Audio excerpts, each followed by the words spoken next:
Boxing truth here. I feel like shitting on Terence Crawford. There's a new resurgence in the 140-pound weight division. Now, Crawford doesn't want to acknowledge it. I'm not saying the division is stacked. I'm not saying it's one of the most talented divisions. But Crawford didn't fight the best available opponents in this division during his title reign at 140 pounds. And it's because of this man, Regis Prograis.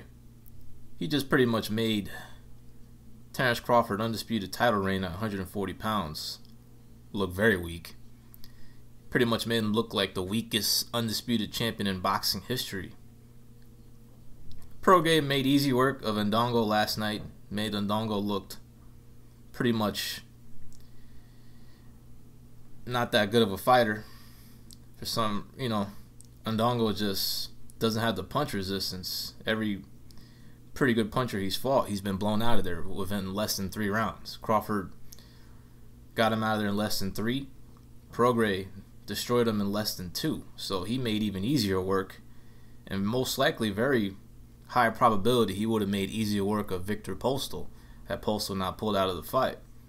So it just begs the question, was Terence Crawford's title reign really that impressive?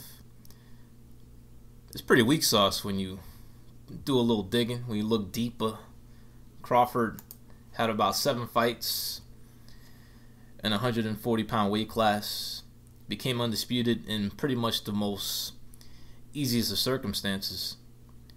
Won a vacant strap for his first title in that division, knocked out Delorme, who's not that good of a fighter. No punch resistance, no chin, no heart. Showed some promise early in his career, but he hasn't panned out. Was never that good. Fought 2 lightweights after that. Derry John, Hank Lundy. Had an unimpressive performance against Postol. Bored everyone to death in that fight. Wasn't impressive. Didn't make a statement. Blew John Molina out of there. Pretty much a showcase fight.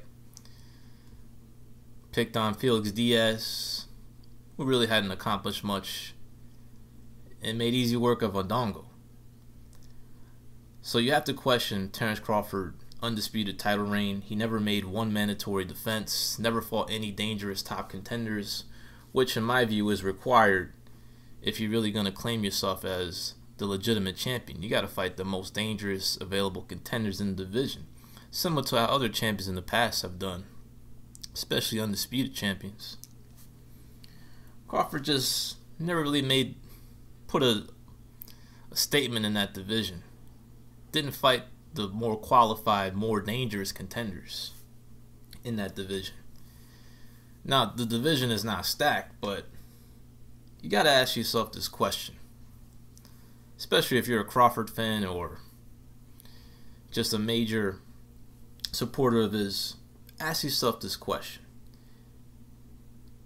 are Victor Postol, Hank Lundy, Derry John, Delorme, Ndongo, Molina, Felix Diaz, are they better than Regis Prograis, Sergey Lipinets, and Rances Barthélemy?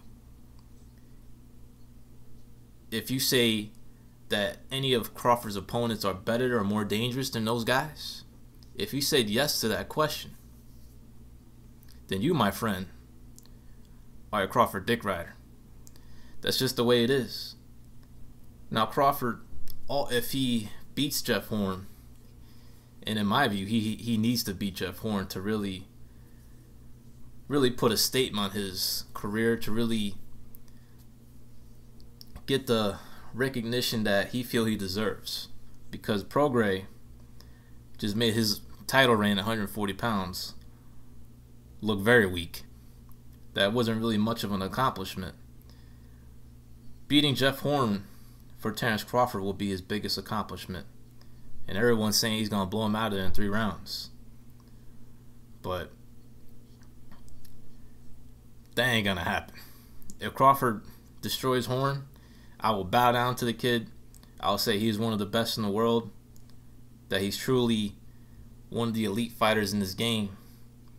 But that is a big ass of Terence Crawford to move up in weight in his first fight and fight a difficult fighter like Jeff Horn with the style that he brings, the attributes that he brings. He's not going to destroy Jeff Horn. Maybe he could get a gift decision, but he ain't going to have no lights out performance. If he does, full props to him. But I seriously doubt it. Crawford will most likely be in a life and death struggle and will be in danger of being made an example of by Jeff Horn, who is really one of the top 2-3 welterweights in the world. Can make an argument he's number one since he has the most legitimate win, the most credible win on his resume of all the welterweight champs. And Ndongo he was what he was. He came at the right time, landed a good punch, beat a fraud champion in Ricky Burns, who got gift decisions, many of them in his career, including the opponent Barthélemy will be fighting tonight in the rematch. Burns didn't beat Relic. Relic was robbed. He was a true WBA champion, and Ndongo beat a fraud in Ricky Burns. Look how much easy work a Prograis just did of Julius Ndongo. Wasn't even a no contest. Probably would have made easier work of Postal as well. These are the contenders that Crawford didn't fight in the 140-pound division. These are the more qualified, dangerous contenders that I would have liked to have seen Crawford fight at 140 pounds while he campaigned there. Now people will say, well, where are these cats at? They've been there. Prograis's been rated in the top of the WC rankings for over a year. Barthélemy's been in the 140-pound weight class for a while as well, campaigning for the WBA route. Sergey Lipinets was awaiting his shot for the IBF, and Crawford didn't fight him as well. We'll be fighting Jeff Horn instead, so he's excused for not fighting Lipinets. But he didn't fight the more dangerous contenders of the division. So what did Crawford really prove? Never made one mandatory defense. Never fought the more dangerous contenders. So it is what it is. Crawford needs this Horn win now, big time. And if he gets an impressive performance, more power to him. But it ain't gonna happen. Your boy, he's up against it now, fighting the most dangerous opponent of his career. And you're gonna see how overrated Terence Crawford's undisputed title run at 140 pounds when Jeff Horn gets his hands on him. This is Boxing Truth. I'm out.